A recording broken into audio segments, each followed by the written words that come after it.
Iran खाड़ी में बैठे उस शेर जैसा है जिसकी दहाड़ विरोधियों को कपाने के लिए काफी है।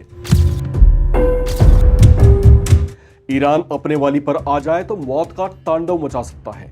मिडिल ईस्ट में मौजूद अमेरिकी सैन्य अड्डों को धुआं धुआं कर सकता है। ये तेवर, ये ललकार, ये अंदाज और ऐसी धमकियां लगातार आ रही हैं ईरानी नेताओं की ओर से, जिन्होंने सीना ठोक ये जता दिया है कि वे अलग किस्म की मिट्टी से बने हैं, जो किसी अमेरिका से नहीं डरते। ईरान के सुप्रीम लीडर अली खामेनेई के नेतृत्व वाली ईरानी सरकार ने अमेरिका को सीधे धमकी दे दी है कि अगर उनकी एक भी मिसाइल ने ईरान की जमीन को छुआ तो बदले का अंजाम विनाशकारी होगा। ईरान की ओर से ऐसे बयान तब आ रहे हैं जब अमेरिका का समुद्री दैत्य कहलाने वाला विनाशकारी aircraft carrier USS Abraham Lincoln middle east में प्रवेश कर चुका है, जिसके बाद ईरान के साथ कभी भी अमेरिका की आमने सामने की जंग होने की संभावनाएं तेज हो गई हैं। अमेरिका को अब तक शायद यही लग रहा था कि मिडिल ईस्ट में उसकी सैन्य गतिविधियों से ही ईरान थर्रा जाएगा, थर थर कांपेगा और हमला ना करने की मिन्नतें करेगा, लेकिन हो तो इसका उल्टा रहा है। ईरान सीना ठोक कर ललकार रहा है, अमेरिका को धड़ाधड़ चेतावनी पर चेतावनी दिए जा रहा है। ऐसा लग रहा है जैसे वो दुनिया को यह जताने की कोशिश कर रहा है कि आने दो, अमेरिका को उससे भी निपट लेंगे। ईरान के ऐसे तेवर और ऐसी ललकार के बाद अमेरिकी राष्ट्रपति डोनाल्ड ट्रंप ने उसे फिर से डराने की कोशिशें की हैं। जब एक एयरक्राफ्ट कैरियर से बात नहीं बनी और ईरान को नहीं डरा पाए तो एक और वॉरशिप को मिडिल ईस्ट की ओर रवाना कर दिया है, जिसकी जानकारी खुद ट्रंप ने एक खुले मंच से दी है। सुनिए वो क्या बोले। And by the way, there's another beautiful armada floating beautifully toward Iran right now. So we'll see. I hope they make a deal. I hope they make a deal. They should have made a deal the first time they'd have a country. By the way, there's another beautiful armada floating towards Iran right now. So we'll see. I hope they make a deal. I hope they make a deal. Trump का ये बयान सुनकर कैसा लगा आपको? वैसे Trump के इस बयान को सुनकर एक बड़ा अच्छा शेर याद आ रहा है। अजब लहजा है उसकी गुफ्तगू का, गजल जैसी ज़बां में वो बोलता है। वाह ट्रंप बाबू वाह, नहीं वाह। ऐसे जता रहे हैं जैसे ईरान हलवा है, कभी भी खा जाएंगे। लेकिन अगर सही में ईरान हलवा है तो इतने बड़े स्तर पर हमले की तैयारी क्यों है? इतना तामझाम क्यों? क्यों 2-2, 3-3 वॉरशिप भेजे जा रहे हैं, परमाणु पनडुब्बियां भेजी जा रही हैं, टॉम हॉक मिसाइलें तैनात की जा रही हैं, एक से तगड़े एक फाइटर जेट लगाए जा रहे हैं? कहीं ऐसा तो नहीं कि ईरान के आक्रामक तेवरों से अमेरिका डरा हुआ है लेकिन जता नहीं रहा?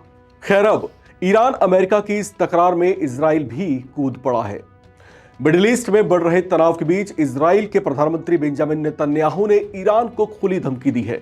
नेतन्याहू ने कहा कि अगर ईरान ने इजराइल पर हमला करने की गलती की तो हम ऐसी ताकत से जवाब देंगे जो ईरान ने पहले कभी नहीं देखा होगा।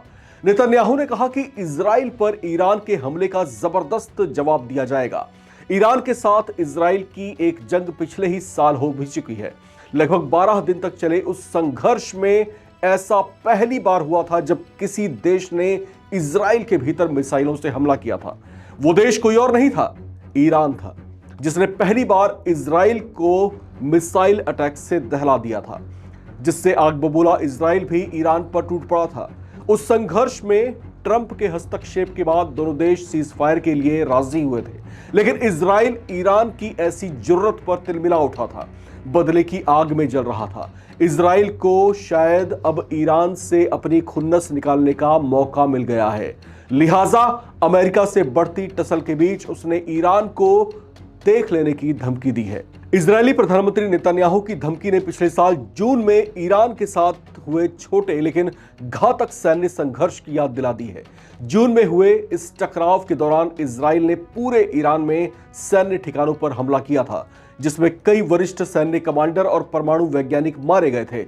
ईरान ने जवाबी कार्रवाई करते हुए इजरायली शहरों पर बैलिस्टिक मिसाइलों से हमला किया था। बड़ी संख्या में ईरानी मिसाइलें इजराइल के शहरों पर गिरी थीं, जिससे काफी नुकसान हुआ था। बाद में अमेरिका भी इस संघर्ष में शामिल हुआ था और अमेरिकी बमवर्षकों ने ईरान की प्रमुख परमाणु ठिकानों पर हमले भी किए थे, जिसके बाद अमेरिका ने दावा किया था कि उसने ईरान के परमाणु प्रोजेक्ट को बड़ा नुकसान पहुंचाया है और कई साल पीछे उसको धकेल दिया है। हालांकि इसके बाद जो रिपोर्ट्स आई उसमें यह बताया गया कि अमेरिकी हमले से पहले ही ईरान ने बड़ी मात्रा में अपनी यूरेनियम को एटॉमिक फैसिलिटीज से हटाकर सुरक्षित स्थानों पर पहुंचा दिया था। हालात एक बार फिर से चिंताजनक और तनाव बढ़ाने वाले हैं। इस बीच ईरान ने चेतावनी दी है कि वो किसी भी खतरे का मुकाबला करने के लिए तैयार है। तेहरान ने कहा है कि उस पर कोई भी हमला क्षेत्र में अशांति को जन्म देगा। अमेरिकी बेड़े की तैनाती के बीच ईरान के राष्ट्रपति मसूद पेज़ेश्कियान ने सऊदी क्राउन प्रिंस मोहम्मद बिन सलमान के साथ फोन पर बातचीत की है। एएफपी की रिपोर्ट के मुताबिक फोन कॉल पर पेज़ेश्कियान ने अमेरिका की धमकियों की आलोचना की और कहा कि इसका मकसद क्षेत्रीय सुरक्षा को अस्थिर करना है। ये पूरे हालात आखिर क्या बता रहे हैं? ये पूरे हालात सिर्फ एक बात की ओर इशारा कर रहे हैं कि ईरान और अमेरिका के बीच किसी भी वक्त भीषण युद्ध की शुरुआत हो सकती है। लेकिन शुरुआत तो हो सकती है, इसकी परिणति कैसी होगी ये भी इस समय एक बड़ा सवाल बनकर पूरे खाड़ी में गूंज रहा है। क्या खाड़ी में एक नए तरह के युद्ध की शुरुआत होने वाली है? क्या खाड़ी एक बार फिर से युद्ध की विभीषिका में जलने वाला है? आखिर ऐसी क्या वजह हैं कि अमेरिकी राष्ट्रपति डोनाल्ड ट्रंप एक के बाद एक अपने बड़े और ताकतवर बेड़ों को मिडिल ईस्ट में तैनात कर रहे हैं, बयान दे रहे हैं कि ईरान को मसल कर रख देंगे, ईरान को कुछ नहीं समझते, इस तरह की बातें बताने और जताने की कोशिश कर रहे हैं। लेकिन अगर वाकई ईरान इतना कमजोर है तो अमेरिका इतने बड़े पैमाने पर हमले की तैयारी आखिर कर क्यों रहा है?